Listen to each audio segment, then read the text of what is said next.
Well, as she would have said it, it was destiny. It was destiny. It was destiny for me, I think, because opera and classical music was not at all part of my background growing up, and I would have never thought of making a film about an opera singer. And as I said maybe earlier, 6 years ago, she was a name I barely knew. And it was really that night at the Met Opera in January 2013 when I discovered Italian opera that night with Maria Stuarda, and Joyce Di Donato was singing that night. So there is a lot of serendipity in having her today interpreting Maria's words in the film. And that same night, coming back from the Met and completely excited by what I had just discovered, because I had never been exposed to something like this. And the music, the magic, the stage, this sort of mix of cinema and theater and music and singing and acting all at the same time was extremely exciting. And coming back home down 8th Avenue, I just searched on the internet whatever I could find about bel canto and Donizetti, and the first thing that came up was an aria sung by Callas. And that was really the beginning. It was the beginning of it all. That is the link between the woman and the artist. That is, I think, what made the artist so extraordinary, is because she fed all her interpretations with her own feelings, with her own life struggles and experiences, and she just fed that into the character, into the interpretation. And I think that's what moves us when we hear her sing. And in the film, it's a narrative on its own.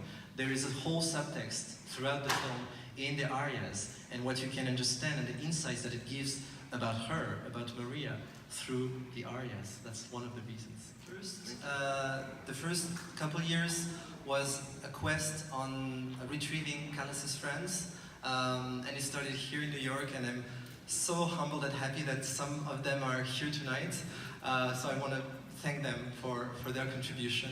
And then from America, going in various other countries, meeting these people who entrusted me with a lot of the personal material that you see in the film, the home movies, excerpts of letters and pictures. All of that side of Maria was really nourished with material coming from her friends. Some people who have never accepted to be part of any project before. And I'm thinking in particular of Bruna and Ferruccio, who are the people closest to her, who lived 25 years under the same roof, and who never took part in any project about her, and who opened their door and their heart to me, and opened the possibility to bring a lot of this material to the audiences today and to you today. That was the first part of the quest. Then the second part of the quest was researching every possible archive in the world, institutional, private, collections, libraries, television archives, especially looking for footage that was considered to be lost and bringing it back to light. And the third step that was closing into the editing time that took on its own 6 months, full time of editing, was bringing all this material back to life, because some of it had not been preserved in good conditions, if not at all. And a big challenge was the restoration and bringing this material back to today's standards, into high definition, and also to bring it in harmony throughout the film as just one complete piece, and not just a scattered display of it, but using the material to serve the story, and not just for the sake of it. And the answer is yes, absolutely.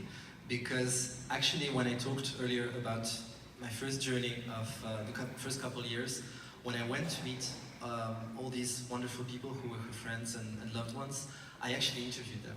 And I shot over 50 hours of rushes, of interviews with them. And in the beginning, I thought that the film would be a mix of interviews and of her performances and archival material. And I came to realize, as I was entrusted with the archives and the material that was coming from her friends and the additional material that was in the beginning of my research, I realized at a certain point, like a breakthrough, that there was something more ambitious and more challenging also to do, and that would be a film entirely in her own words. And as I said earlier, she was unique, and there could only have been a unique way to approach her. And my goal was to bring truth, to bring genuinity. And the only way at that point, to me, felt like making the film entirely out of archives. It's 100% out of archives, and in 100% of her own words. Even all the things that are in Joyce's voice are actually words that she wrote.